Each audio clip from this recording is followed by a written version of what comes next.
Hello दोस्तों, स्वागत है आपका मेरे यूट्यूब चैनल पर। तो आज हम महात्मा गांधी से रिलेटेड जितने भी जीके के क्वेश्चन हैं वो देखेंगे।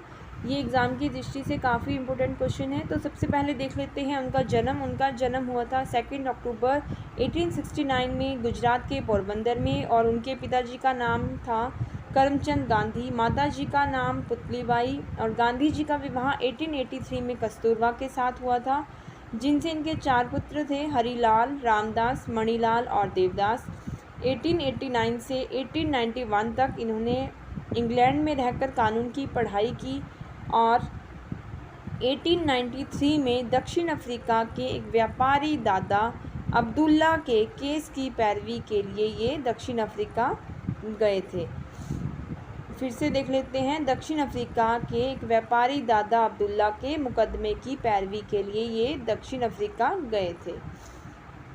दक्षिण अफ्रीका में गांधी जी जब डबरन से प्रिटोरिया तक रेलवे से प्रथम श्रेणी में यात्रा कर रहे थे, तो रास्ते में पीटर मेरिट्सबर्ग में गोरा उनके डिब्बे में घुस गया था, और स्थानीय पुलिस की मदद से उन्हें धक्का देकर उतार दिया गया, क्योंकि दक्षिण अफ्रीका में किसी भी भारतीय को, चाहे वह कितना ही धनी क्यों ना हो, गोरों के साथ यात्रा करने की कोई परमिशन नहीं थी।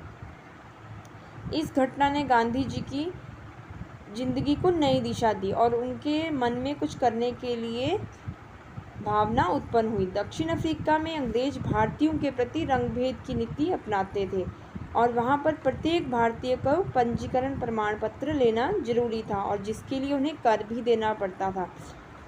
इसलिए वहाँ पर काफ़ी सारे संगठनों की गांधी जी की अध्यक्षता में स्थापना हुई, जिनमें से है 1894 नटाल इंडियन कांग्रेस की स्थापना, और 1903 इंडियन ओपिनियन नामक साप्ताहिक पत्र का गुजराती, हिंदी, तमिल, अंग्रेजी में प्रकाशन, जिसके प्रथम संपादक थे मनसुख लाल।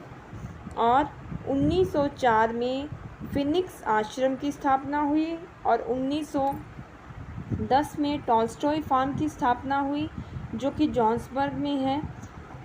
दक्षिण अफ्रीका में गांधी जी के आंदोलन के कारण दक्षिणी अफ्रीका सरकार ने 1914 में अधिकांश काले कानूनों को रद्द कर दिया था।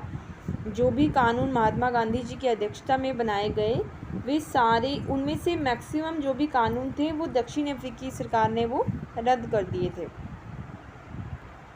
इनको फिर से देख लेंगे। 1894 में नटाल इंडियन कांग्रेस की स्थापना, 1903 में इंडियन ओपिनियन की स्थापना, जिसके अध्यक्ष थे मनसुख लाल, 1904 में फिनिक्स आश्रम की स्थापना, और 1910 में टॉल्स्टॉय फार्म की स्थापना, जो कि जोहान्सबर्ग में की गई। सविनय अवज्ञा आंदोलन, जिसे गांधी जी द्वारा सत्याग्रह का नाम दिया गया है, गांधी जी ने 1906 में पहली बार दक्षिण अफ्रीका में उसका प्रयोग किया था।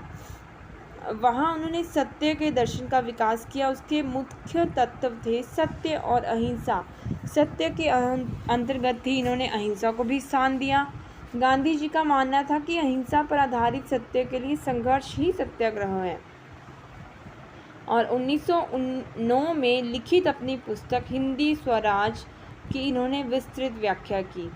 महात्मा गांधी ने दक्षिण अफ्रीका प्रवास के दौरान जॉन रस्किन की पुस्तक अनटू दिस लास्ट पढ़ी, और गांधी जी ने अपनी आत्मकथा में लिखा है कि उन्हें इस पुस्तक ने अपने जीवन में परिवर्तित किया है।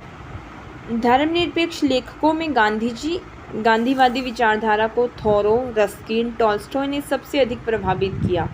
गांधी जी ने थोरो से सविनय अवज्ञा और बंदी की प्रेरणा पाई। रस्किन से गांधी जी ने शारीरिक परिश्रम का आदर करना सीखा, और टॉल्स्टॉय के प्रसिद्ध वाक्य ईश्वर का राज्य तुम्हारे भीतर है, गांधी जी बहुत ही प्रभावित हुए। अब देखते हैं गांधी जी की स्वदेश वापसी। गांधी जी 9 जनवरी 1915 को दक्षिण अफ्रीका से भारत आए थे। भारत वापस आए। पूरे 1 वर्ष तक उन्होंने देश का भ्रमण किया और भारत की जनता को समझा। फिर उन्होंने 1917 में अहमदाबाद के पास साबरमती आश्रम की स्थापना की थी।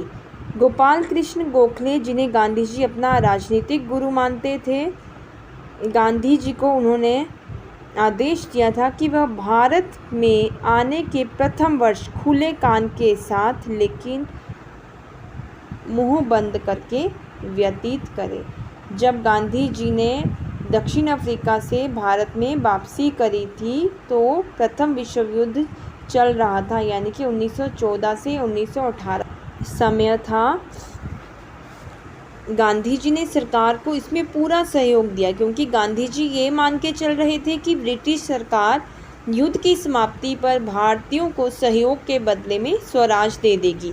गांधी जी ने लोगों को सेना में भर्ती होने के लिए बहुत प्रोत्साहित किया और उन्हें इन्हीं के प्रयत्नों के कारण ब्रिटिश सरकार ने 9 जनवरी 1915 को गांधी जी को केसर ए हिंद की उपाधि भी प्रदान की थी।